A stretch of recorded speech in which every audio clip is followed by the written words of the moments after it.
জীবনে আর কিছু করবো না। নাকি আরএসএস পার্টি করবো না? জীবনে কোনো পার্টি করবো না। আরএসএস আনবে? আরএসএস পার্টি করবো না। বল বল, এই ভিডিও কর। বল, জীবনে আর কোনদিন আরএসএস পার্টি করবি? আমি জীবনে কোনোদিন আরএসএস পার্টি করবো না। আর বিজেপি করবি? না করবো না। বিজেপি পার্টি করবো না। আরএসএস করবি? না করবো না। ভালো করে গ্রামের মানুষের ক্ষমা চা, এরিয়া গ্রামের মানুষের কাছে ক্ষমা চা।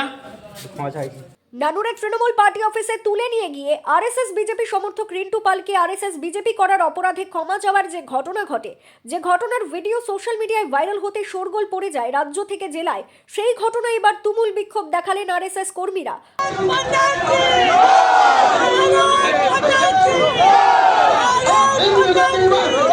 আরএসএস সমর্থকের প্রকাশ্যে এইভাবে হাতজোড় করে ক্ষমা চাইতে বাধ্য করার ঘটনায় মঙ্গলবার রাষ্ট্রীয় স্বয়ংসেবক সংঘের কর্মীরা নানুর বাসস্ট্যান্ড থেকে মিছিল করে নানুর থানা পর্যন্ত, এরপর সেখানে তারা একটি ডেপুটেশন জমা দেয়। আরএসএস কর্মীদের এমন বিক্ষোভের বিষয়টি নিয়ে যাতে কোনো গন্ডগোল না বাধে তার জন্য বিশাল পুলিশ বাহিনীর মোতায়েন করা হয়েছিল। পরিস্থিতি যাতে নিয়ন্ত্রণে থাকে সেই জন্য মিছিল চলাকালীন পুলিশ বাধা দিলে বিক্ষোভকারীদের সঙ্গে রীতিমতো ধস্তাধস্তি বাধে তাদের। আর এই ঘটনায় ব্যাপক উত্তেজনা ছড়ায় নানুর বাসস্ট্যান্ড সংলগ্ন এলাকায়, যদিও পরে পুলিশ পরিস্থিতি সামাল দেয়।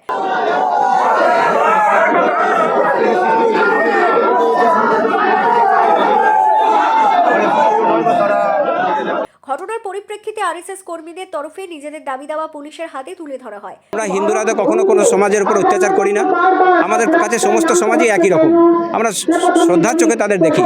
তা সত্ত্বেও বারবার এই ধরনের অত্যাচার অতীতেও হয়েছে, আজও করছে।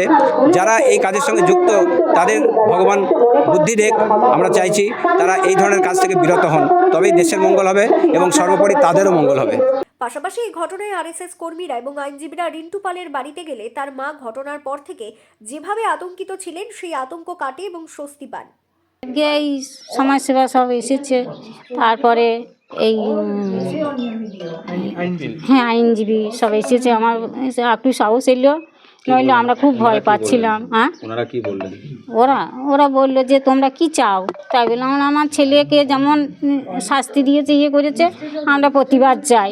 হ্যাঁ, যে আমার ছেলের যেন ক্ষতি না হয়, আর যাতে হ্যাঁ বুঝেছেন, যে যাতে ক্ষতি না হয় ওইদিকেই যাওয়া আসা করবে। তো ধরুন আবার যদি ওরা ওরকম করে ইয়ে করে তো বিশ্বাস তো নেই, তার যাতে ওর ক্ষতি না হয়, ওর যাতে ভালো হয় আপনারা তাই করবেন।